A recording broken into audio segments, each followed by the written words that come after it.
What is going on, my YouTube peoples? In this video, we're actually going to be installing the roof that you can see behind me, as well as the lights. We're going to be going over that process and how I did that. Yeah, that's really about it. If you liked the video, make sure to leave a like, subscribe for more, and then also comment what kind of build you're doing, if you're doing any at all. Enjoy the video.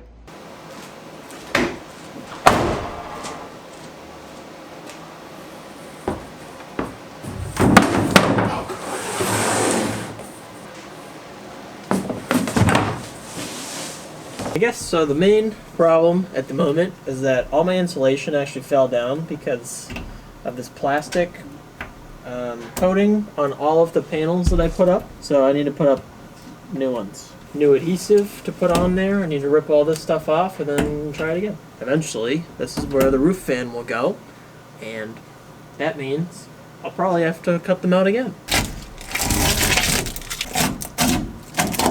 But basically, yeah, that's what I'm gonna do now, is I'm gonna rip all that stuff off and then prepare it for gluing down of new stuff. My calculations say length of each piece needs to be 28 inches. I need 3 of them at 10 inches wide and then 1 at 11. This is all 28 inches. 1 at 10. And 1 at 30. Oh.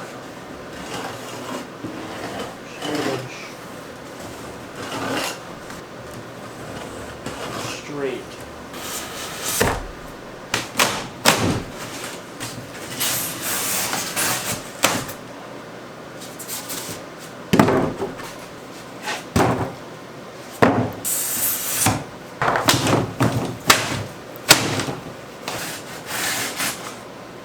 Alright, got my 5 pieces, got my 5 slots in the ceiling, and that's where I'm gonna glue them.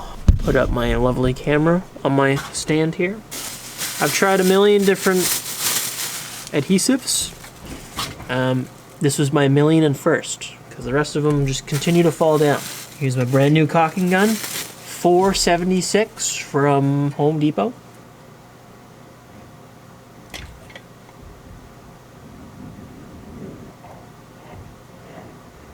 I don't know if this is a lot or not enough.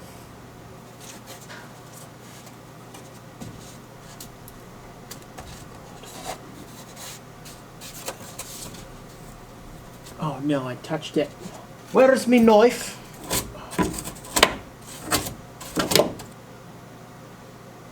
It's so quiet now, I don't like it.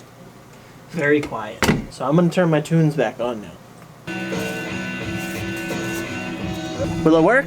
I don't know, but I'm rolling with it.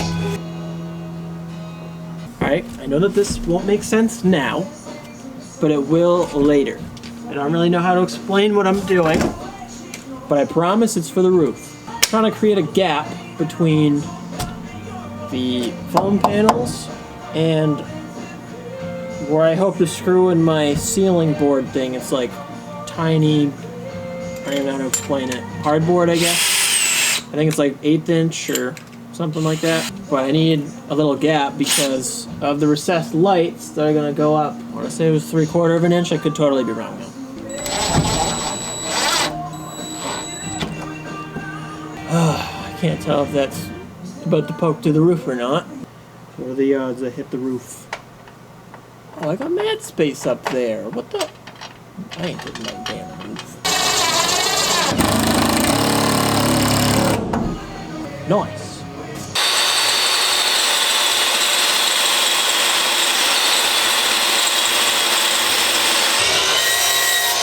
Oh my god, I look like a demon. Oh, that's like some scary freaking lighting, man.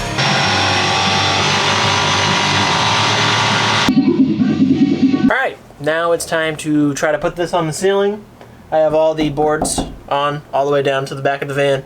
Now it's time to put the wallboard, or attempt to. We'll see how that goes, I guess. I don't know. Time lapse, initiate.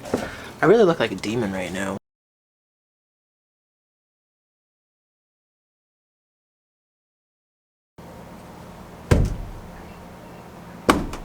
Zoom out. Okay, so now that this part is partially on, I'm gonna get another one that goes the full length of here, from like all the way across to probably here where it would overlap, and then eventually I'll have to slice them both down the middle and then hope that they line up afterwards, because otherwise I don't know how I would get to line that up perfectly, and I'll have to notch out that little mount over there. Other than that, shouldn't be a bad piece. We'll see how that goes, I guess. Alright, so I've got all my pieces cut out for this one, not that one, but the other two. I need to do this one. My idea, though, is that I don't have enough material from those 4x8 boards that I just got because I forgot one. So what I'm going to try to do is I'm expecting to build cabinets over here. So I have a 48-inch piece that will go from here to probably about here. So I'm going to have a seam there, but it should be underneath the cabinets anyway, so it shouldn't matter. And I'll probably just put white duct tape on it to make it seamless or something. I don't know. We'll figure it out. But that's my plan.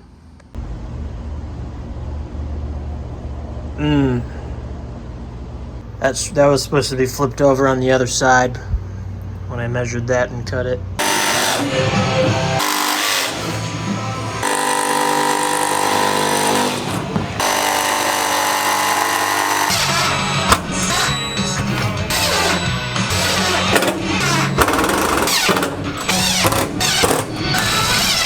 Alright, I found my GoPro finally, or my mount that goes on my dome. Alright, so the last pieces are this one and that one.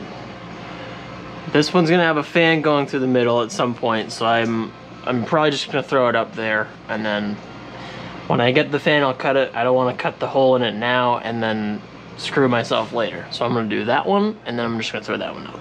But I do want to do a light here, a light there, and then a light over there, and a light somewhere around here in the middle, somewhat. Cut that a little bit.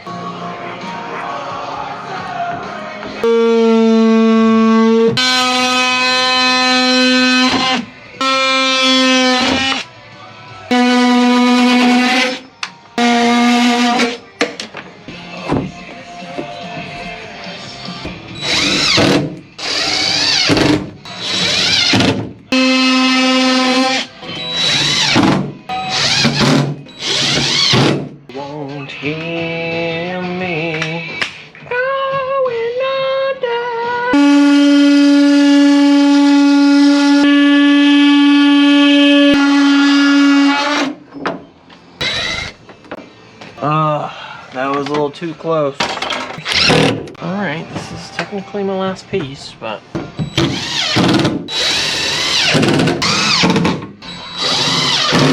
Alright, so now that the ceiling is all finished and together, I'm going to attempt to put in my lights.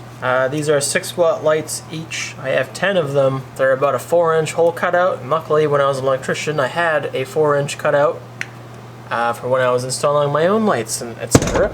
I haven't tested them yet, so I'm just going to hope that they work. Alright, welcome back to my homemade disaster. First, I would like to put 2 lights here. And I would like them to be matched with this panel as well. And I'm expecting... I don't know if my GoPro's too fat on my head. I'm expecting the fan to go right about here, but it's 14 inches length and width.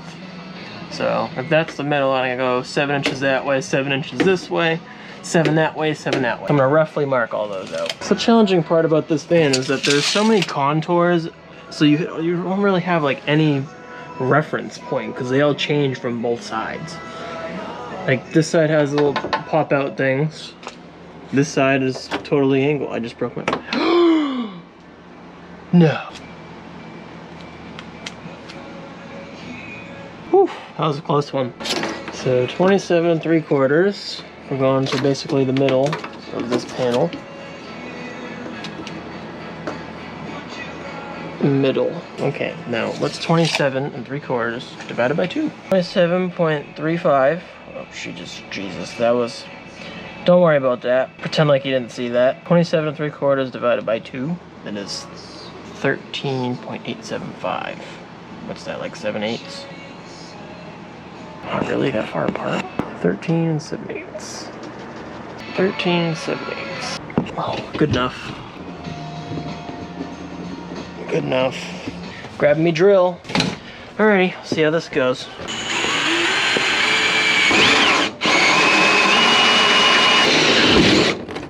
There we go. That was awful. For my next trick, I will do the same thing on the other one. I'm also gonna mark out these two and cut these out as well.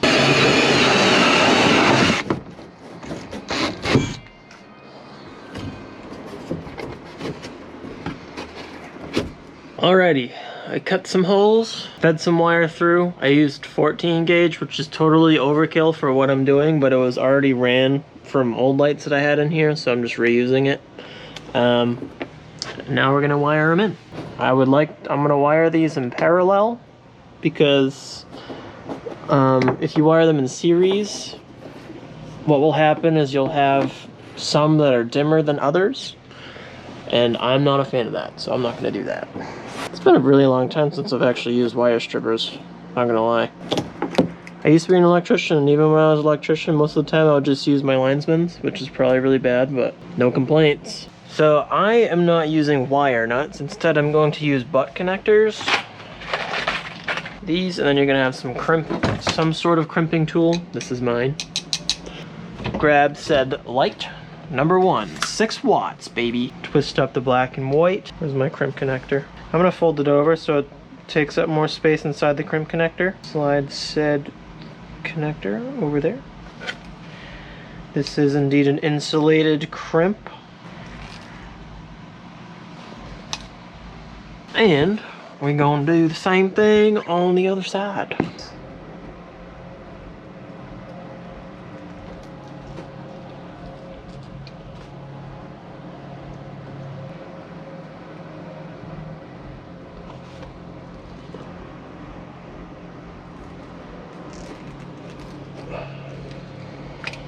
Alright, so those are hanging and dangling.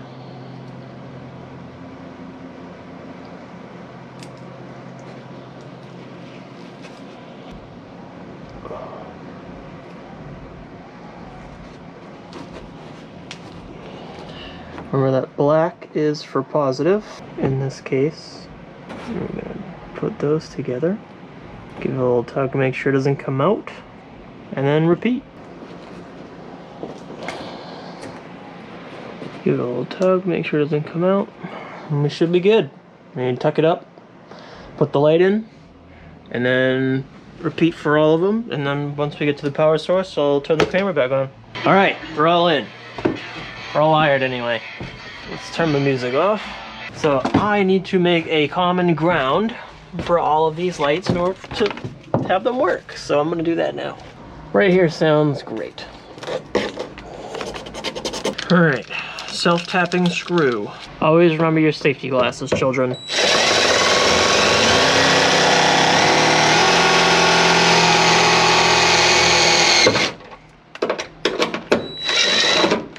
Okay, I essentially just did the exact same thing, but without a self-tapper and just a lot slower. And it works now, so we're good, we're chilling. Now we're gonna run that positive wire to our fuse box, or if, depending, I don't even know what you guys have. Let me know down in the comments what you guys have. Is it a separate battery bank? Is it right off the van? All right, I know this is kind of scary, but I promise it's not that bad. So this wire is actually what goes, these two wires is what I ran up there. This black wire is not in use, so just forget about that one. What we're looking at is this red wire, which is on a switch, and then the wire from the switch goes up to the lights, and that's what we wired all together. And then the black wire we just had grounded to the chassis, and then this middle wire is going to be what goes to the power source or the fuse box. So when looking at your fuse box, you want to make sure it's what you want it to be, right? So if it's, you want the lights to be able to turn on only while the key is on, make sure you use a fuse that's only turned on while you use the ignition. Or in my case, I want them to be able to turn on all the time, so I'm going to put them on my cigarette lighter fuse, which is always on no matter what. So I'm gonna do that right now. You can usually figure that out by looking up your make and model online, and I ended up finding a diagram which just kind of showcases all the fuses, and then go from there. So I don't expect these to be any more than like, honestly, 5 amps.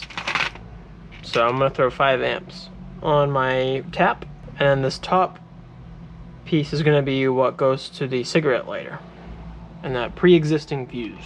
So I'm gonna pull that now. I don't even know if you guys will be able to see this or not, but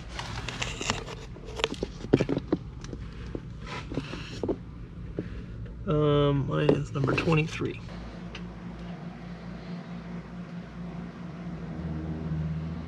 Plug this into fuse number 23.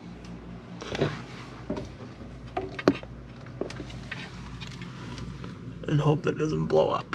All right, so theoretically, these should turn on right now. Oh, wrong one. Awesome. Sick. Are they all working? Sick. All right, let's turn those off. Now we're gonna go put them in the hole. Wow. I am really hoping that these are like, the holes are actually big enough, because if not, I might cry. Let's see how this goes. I know it's gonna be somewhat tight, but I think we'll be okay. Ever so slightly too big, or too small.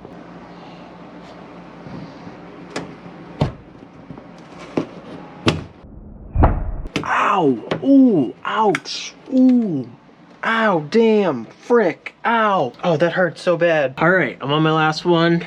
I probably would not recommend following my exact footsteps for putting this in, but you guys can do you.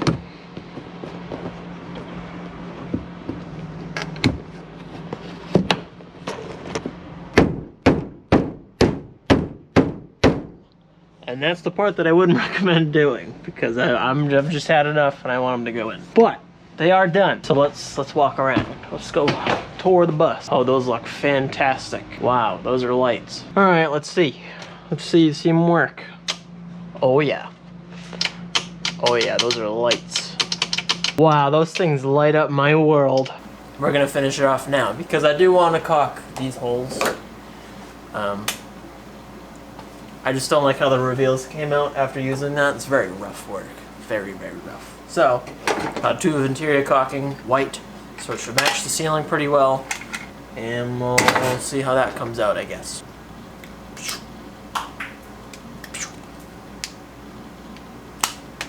Perfect. Before. Alright, well that's the after. I have come to the conclusion that no matter what I do, it looks awful. So what I'm going to do is just leave it and say I don't care, because I should be prioritizing stuff that I do care about. Maybe I'll fix that later in the century, but probably not. One thing that I could be prioritizing is the lights I want to put above my motorcycle. Right there. So we're going to do that now. Should I do that cool snappy thing where I go like... Bang! Look at that! Smooth transition. Lights. To light up my world. Okay, I'm done. Ow. Pop a squat. Alright, well that would be concluding my van ceiling and light install. If you liked the video, make sure to leave a like. Subscribe for more. Next up, we'll probably be doing the floor or the kitchen countertop thing. Let me know down in the comments if you are also interested in building a van of your own and traveling cross country with a motorcycle, or just a van in general. But yeah, let me know. Wow, that's some HD content right there.